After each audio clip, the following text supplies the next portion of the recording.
3 years ago, I was sitting in my garden, and I thought to myself, geez, what if we had something like a strawberry planter, except it was much bigger, like much bigger, and it grew something other than strawberries. Any other thing other than strawberries. Everything other than strawberries in it. I mean, what if we had something much larger than a strawberry planter, and it was a representation of companion planting and permacultural principles, taking advantage of the different microclimates and hydrologic features of different positions in the tower, different shading. And what if such a vertical structure could create more surface area, more biological volume of soil that's available for plants to root in, and then space for their leaves to photosynthesize in a fixed land area, rendering a food system even more productive. And and the thought about making a food system more vertically complex and therefore more food productive is not original to my mind. I was in Todmorden at the time, and I was taking permaculture classes online, but also at a local farm. And the discussions about vertical complexity and layering really inspired me, especially when you drive past modern agricultural field scale food systems and compare, because I was learning about the efficiency that can be created through having a canopy layer and then a mid-story layer and then multiple herbaceous understory layers and ground cover layers, and all of these things are able to complement each other, and in terms of different nutritional needs, different light needs, different nutritional sequestrations, or in the terms of certain legumes having bacterial symbionts that fix nitrogen, or in terms of deep-rooted plants that go and extract minerals from the deep rock below, and then through their own biomass, as that decays, recycling those nutrients and making it available for everything else. But it's the diversity that makes it all work in human food systems. And so my mind was whizzing with how powerful human food systems could be, and just feeling that this is the way that we should be growing food in general, and that there's myriad ways of human scale growing of food that work really, really well, way better than conventional agricultural food production techniques. But we could still do better. That's the thing. We should innovate with this mode of growing food that works so well already. But that mode of growing food isn't just human scale. It's about that diversity and building a thriving soil ecosystem, and understanding that it's not just a simple nutrient in and out equation. That it's a biology of interactions that build ineffable resilience in a system that only come to light when there's certain pressures. But when there are those pressures, then that resilience shows itself. Whereas in monocrops with homogeneous genetics, when that stressor arises, everything suffers similarly, and you have full-scale losses. Anyways, you can tell that I am quite inspired by human-scale food systems, and I can get carried away. Forgive me for rambling, but that's something that you might get a bit of if you stick around on this channel. So you'll have to be patient, or only view the shorts. We'll keep those to be much shorter. So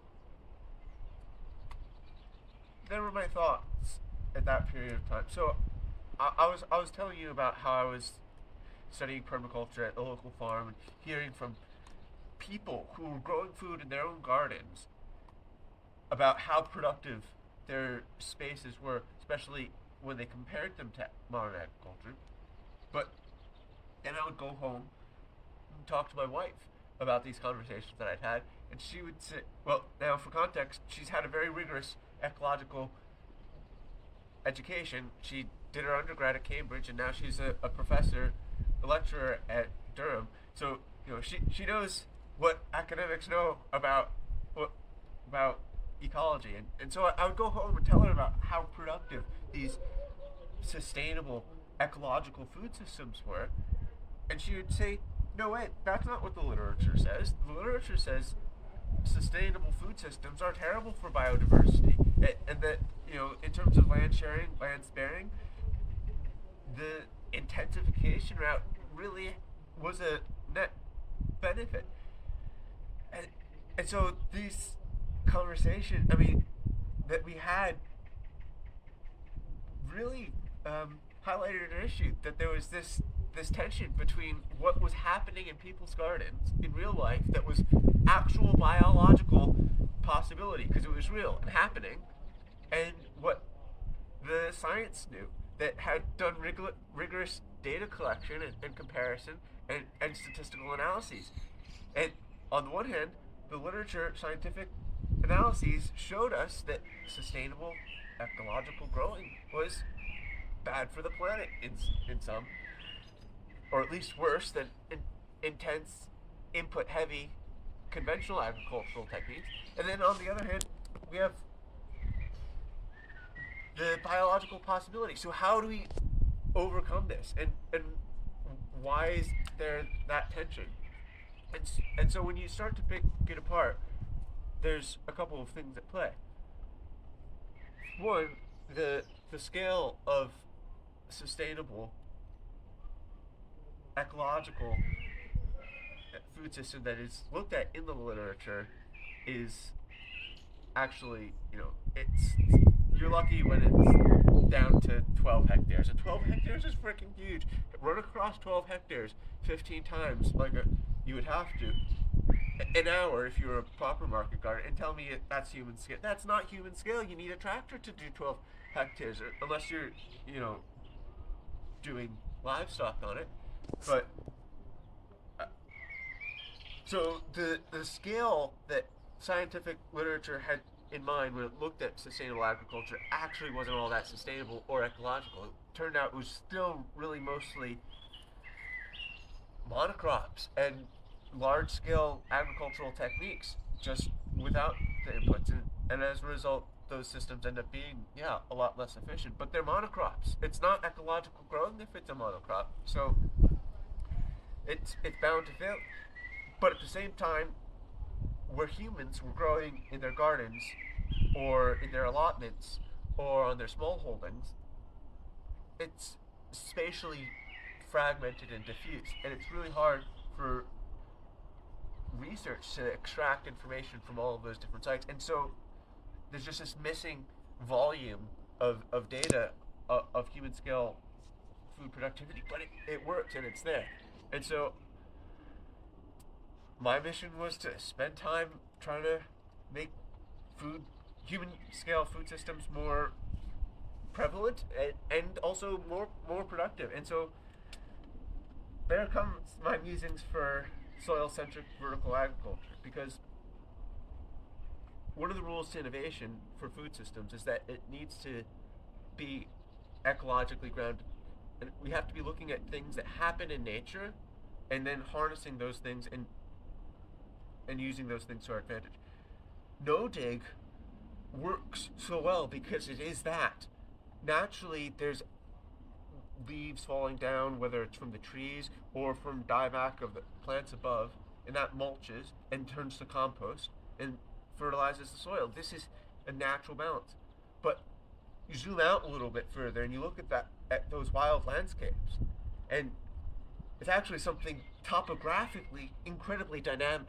You have hills, you have mounds, you have mounds on hills, you have all sorts of other vertical structures, from the creation of fallen dead wood that gets then covered with that decomposes and then gets covered with a succession of plants and things, and then you have boulders that get covered in mosses, and then there's an accumulation of grasses and soils, and then you can even have trees growing out of boulders.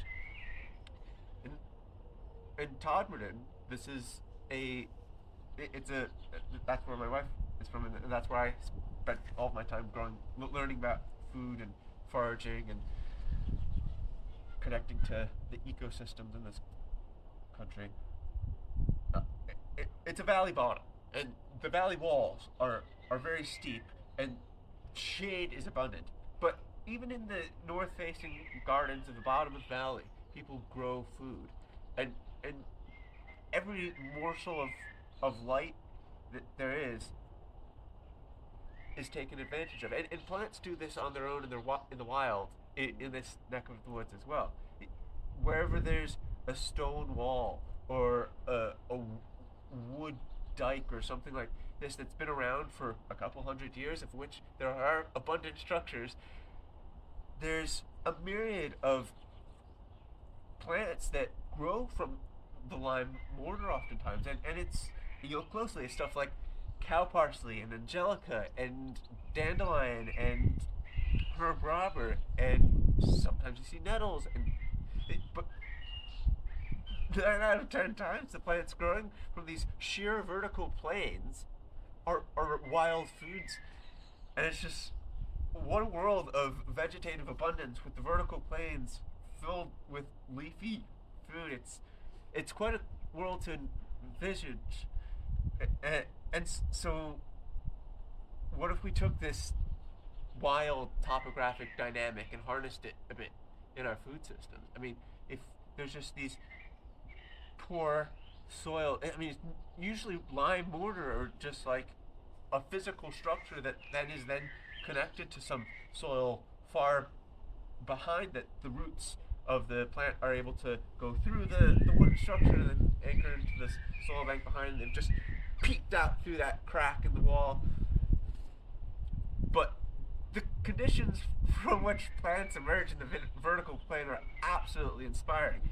And so, what if A, we used the vertical plane in our food systems, and then B, made the vertical plane a little bit easier on the stuff that we were trying to grow from it, by trying to create a more viable soil system than just, sometimes lime mortar that they're left with.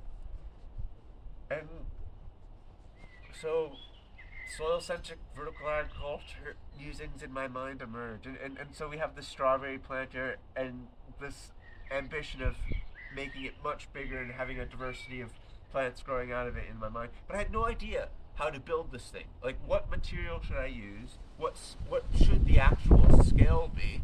I mean, I'm in Todd, mind you. So the hillsides and just sheer faces that I'm talking about, this stuff grows from, is hundreds of meters high sometimes. It's no small thing. So the sky really is the limit in the imagination. So how do I do it?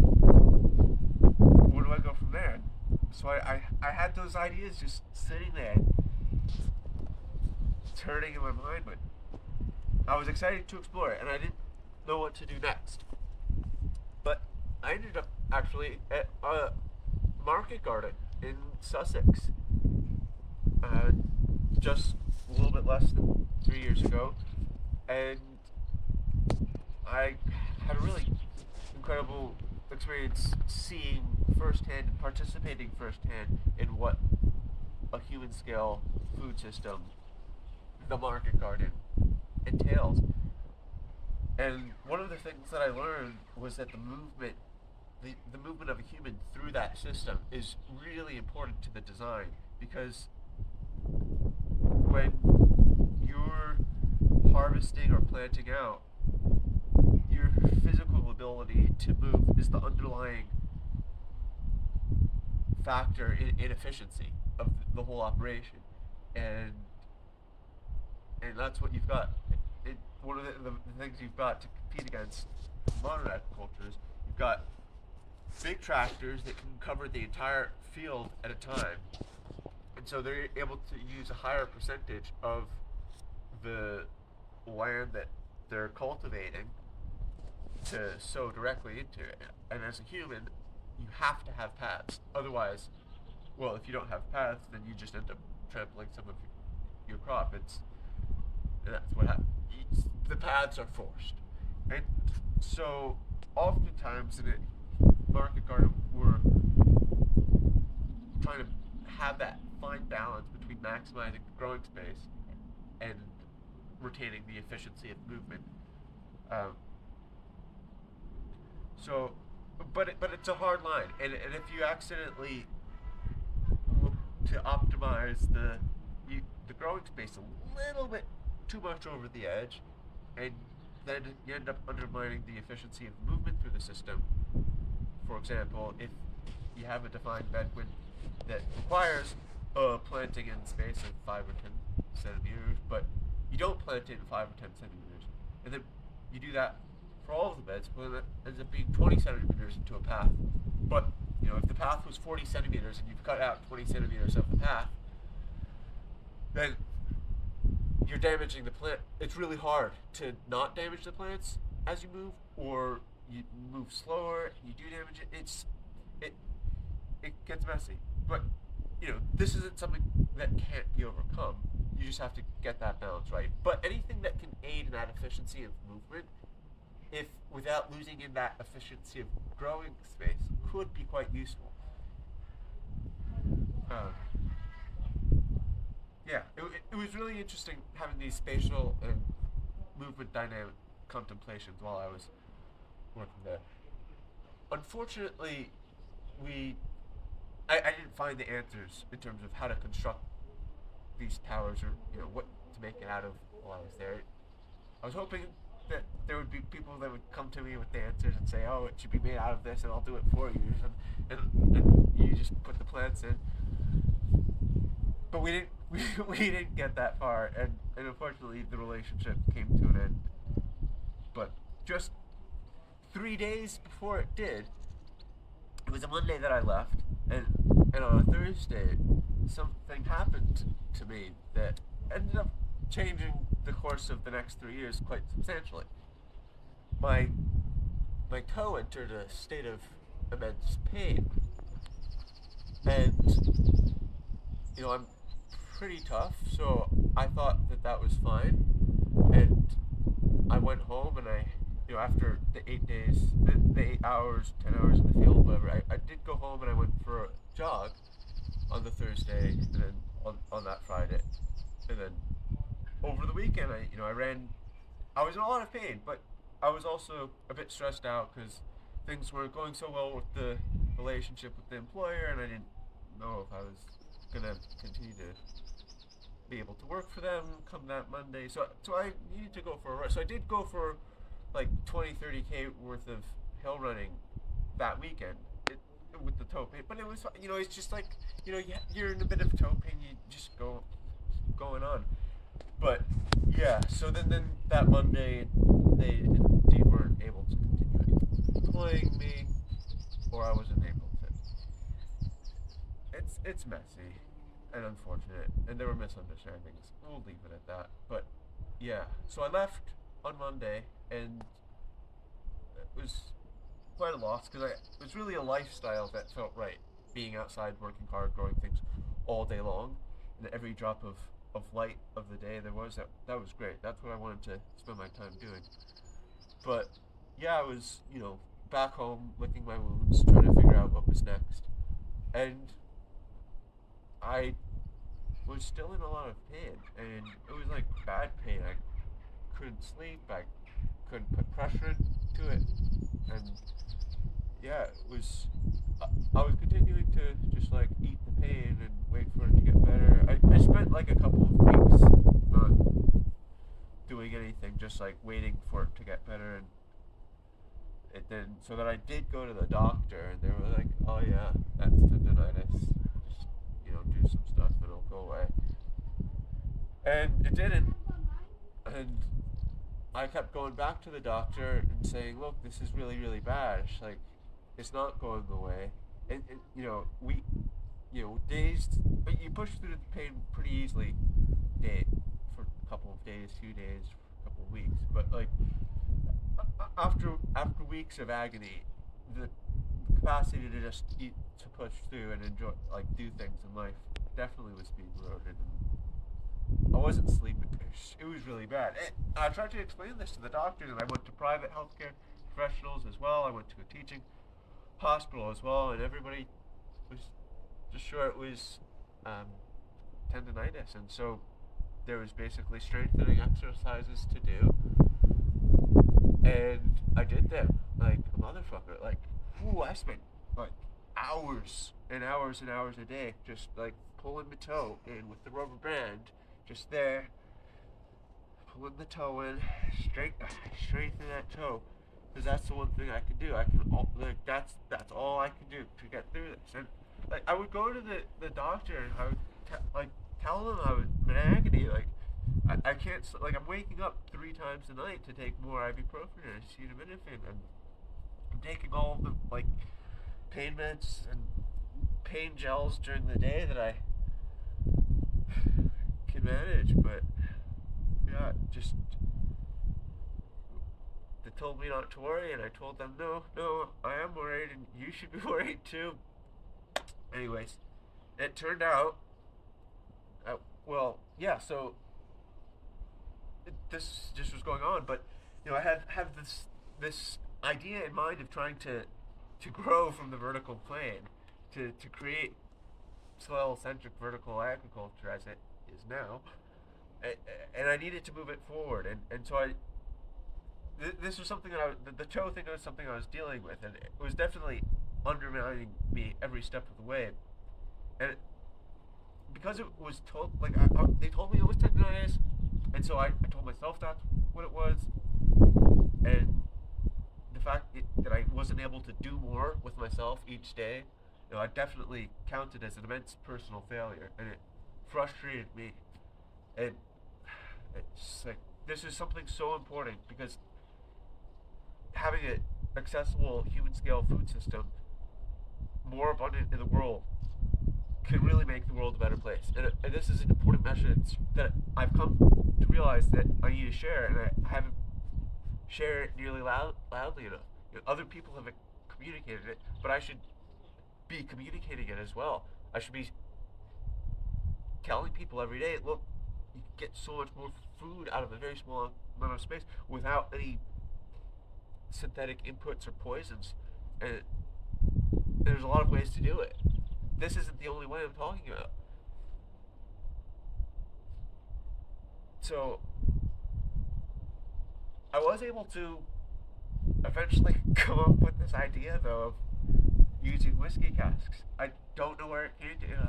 I guess I saw a whiskey cask, and I thought, hey, I could put some more holes in that. And there's actually a hole in the whiskey casks. There it is. There's one hole already in it. So we've had capacity to make whiskey casks with a hole in it for quite a while, but I've just drilled more holes in it with a hole saw and filled it with soil. We'll talk about that. That's a big conversation that we'll come to. But at first I just was curious. Okay, if I fill it with any soil and put some plants in, will it root? Will they root? And will they grow and bit? And what will happen? It worked pretty well. It was actually in this garden that we had a month-long trial, and then we moved, and then got to reside in that garden. You can look back at some of the videos from that garden. We were there for about 18 months, and then trialed it there, and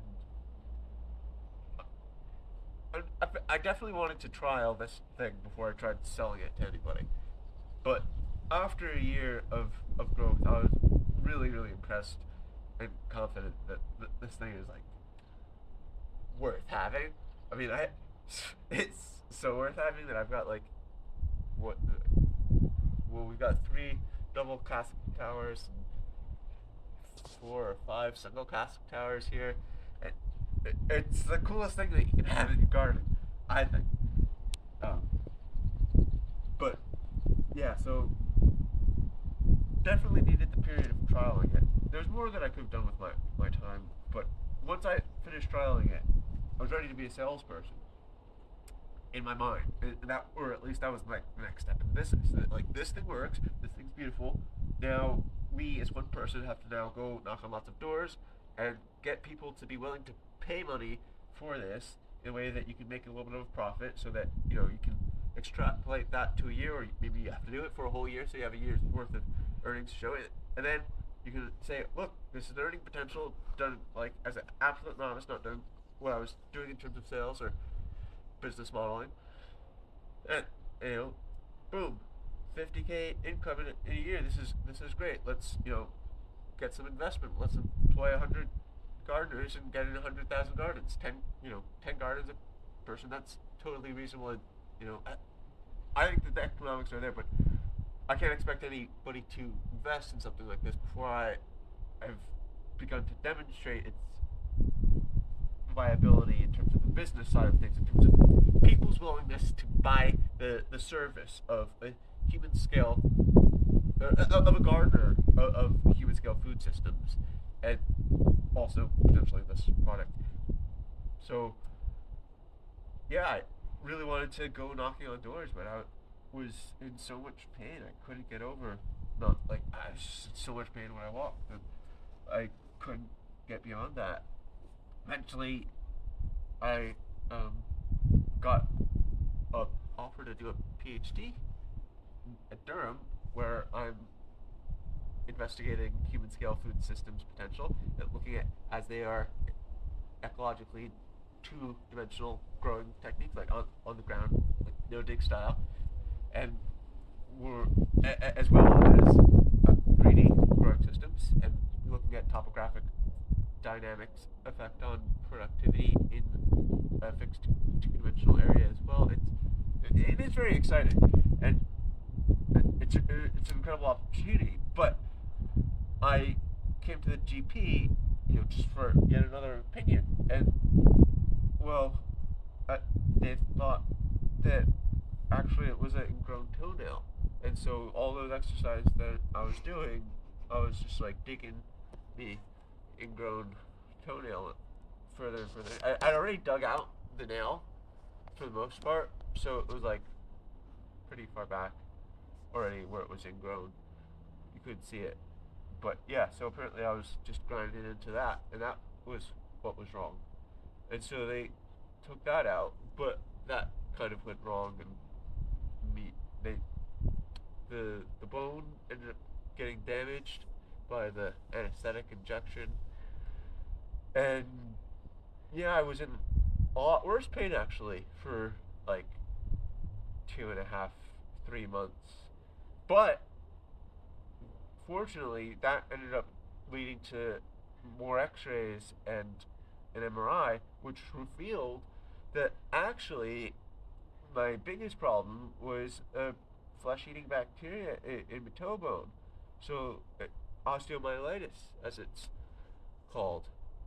So yeah, there was bacteria rotting my bone and causing it to grow and create this sclerota around the infection. So I had this growing bone pressing against the ingrowing toenail. And so as physical therapy for my tendonitis, I was spending hours a day just pressing my nail into my toe and into the Brody's abscess, and that was my life for like 2.5 years. But once we had the MRI, got to see a surgeon, and then he was like, "Yeah, Brody's abscess. I'll cut it out, stick a sponge of antibiotics in, and call it a day."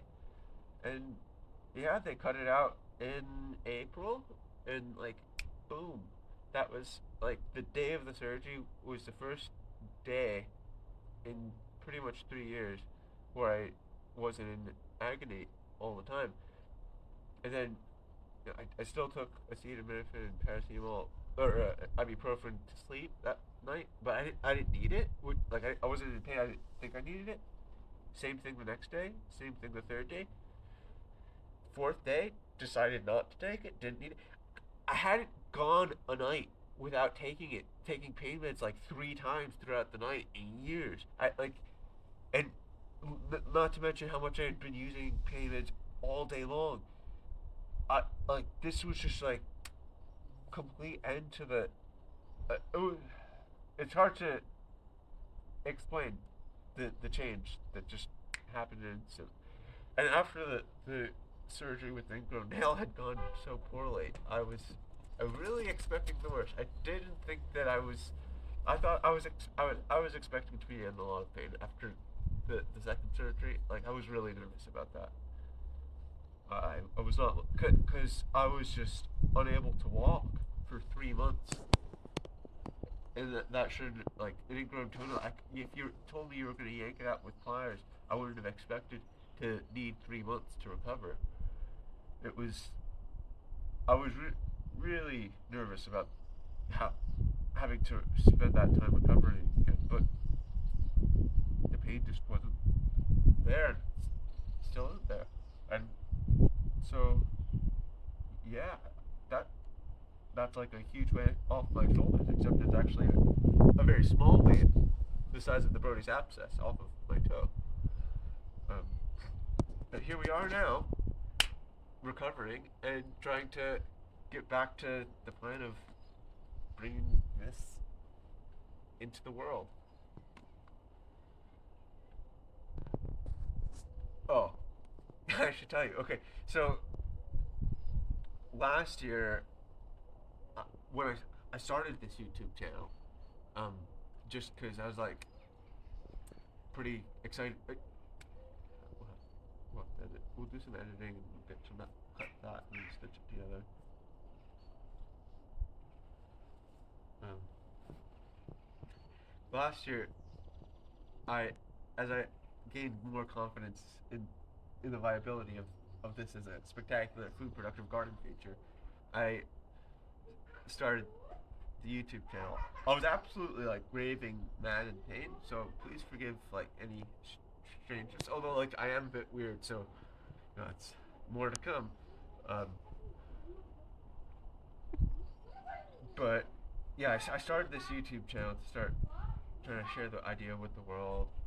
I also ran a Kickstarter because I thought, look, if I can't walk because I'm in too much pain, I could at least get like the work required for like a year's worth of barrel filling and plant sowing. And if I could do that all remotely, I could show the viability of this business model without having to be a door-to-door salesman. Because the thing was, I was willing to push through pain to like do physical work, like drill holes in barrels, but honestly, like I'm nervous about knocking on doors and talking to strangers and telling them like they should grow food from a soil system in the sky in their garden.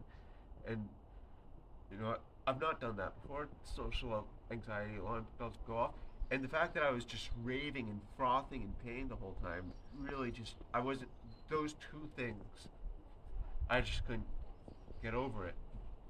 But if you know, leave me alone in a room, toe aglow with pain. Yeah, I could do all of the work. Like I could still show that this thing could work as a business model. So I thought Kickstarter, perfect. I'll do this Kickstarter. If you look into it, Kickstarter, says like you can get maybe 30% of your campaign goals from just natural Kickstarter participants, and like maybe 70% of it would need to come from external advertisement that you brought in. So I set like a target for my Kickstarter goal that would like a solid 170% over what I expected to need to be able to do to show the business model would work, but like at a number I could also deliver if actually it became saturated with interest. But yeah, so I was I designed it so that only 10% of participation would need to come naturally from Kickstarter for us to meet our campaign goal. So I thought that was really clever, and I figured that you know somebody would be interested in this.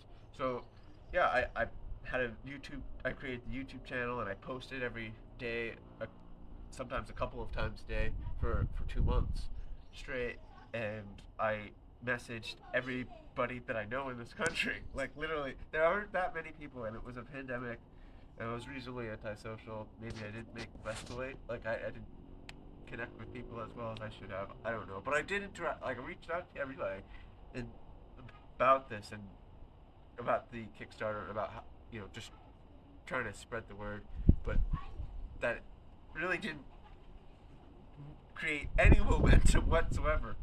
So it was an absolute failed sales attempt.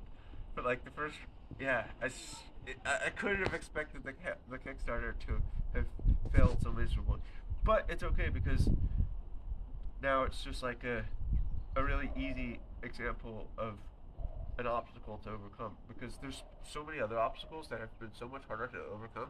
To have failed with this Kickstarter and then just keep going, it's like okay, it's like I might even do another Kickstarter at some point. But obviously I didn't know what I was doing with the Kickstarter though, because I must have done many things wrong for like it to have fallen on so few ears whatsoever. Um,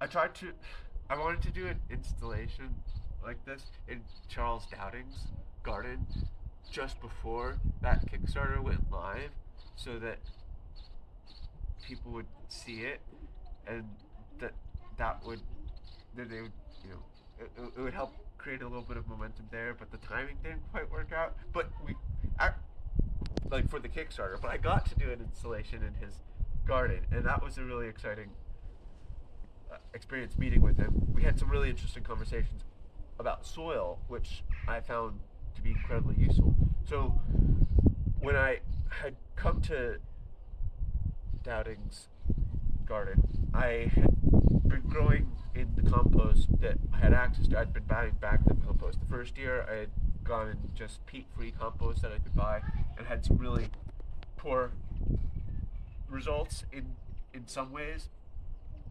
I think that it was drying out and shrinking way too quickly, and because it was pretty much wood chip, and also the beans in particular had a yellowing and curling of the leaf, which probably had to do with glyphosate or other herbicide residues in the compost. It was not good compost.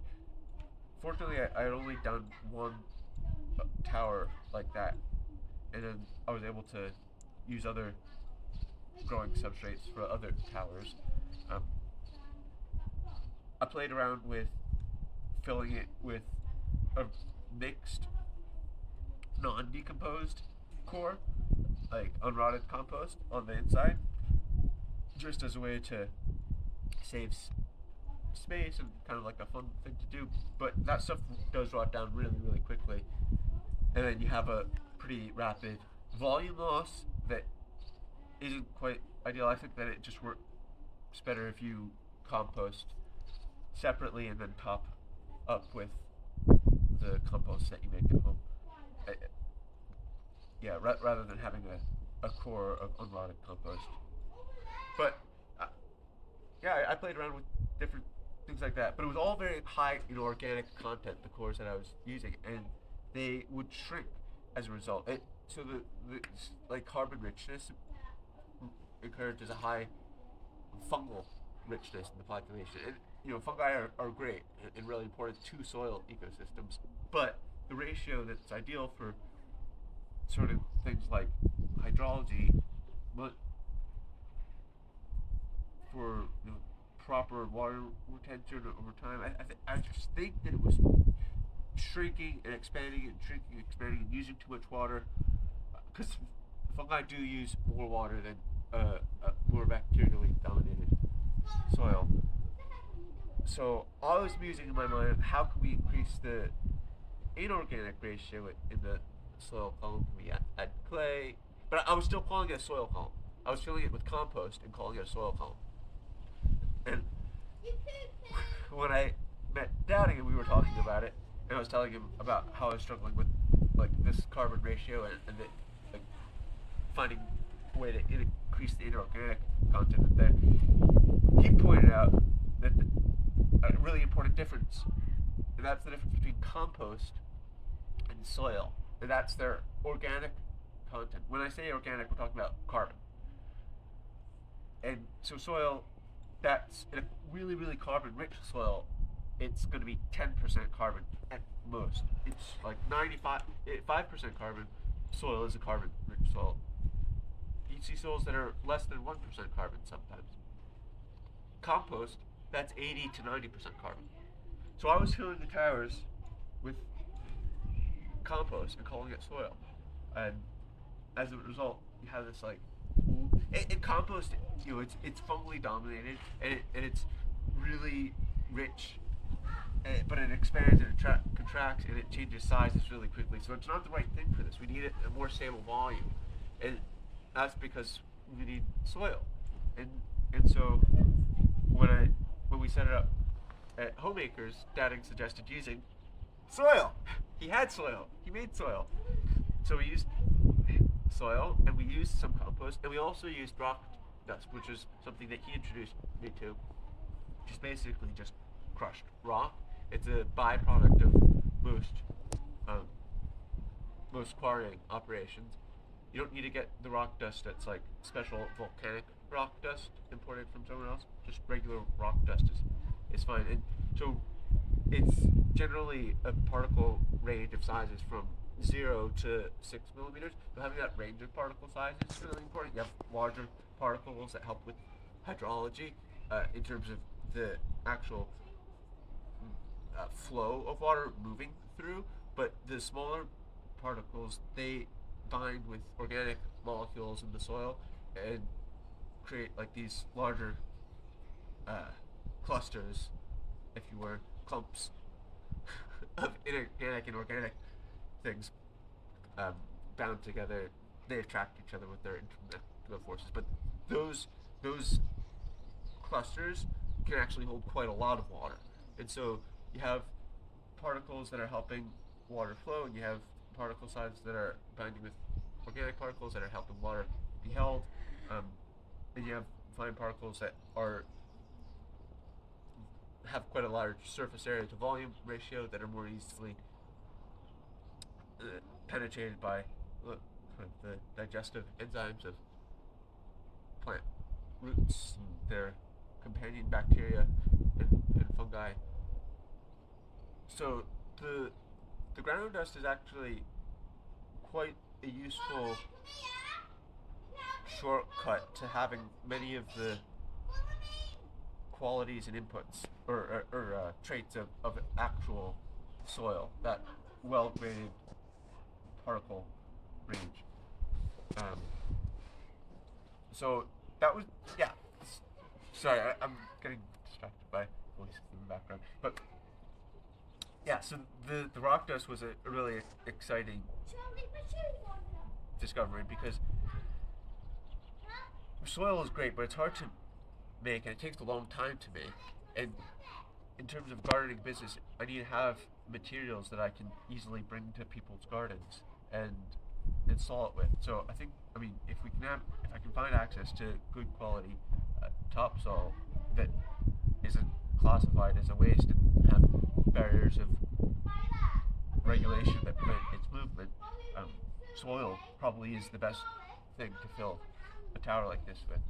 But if you don't have soil, well, homemade compost would work really well, as long as you don't mind having to top up large volumes of it, because it will be mineralizing pretty quickly.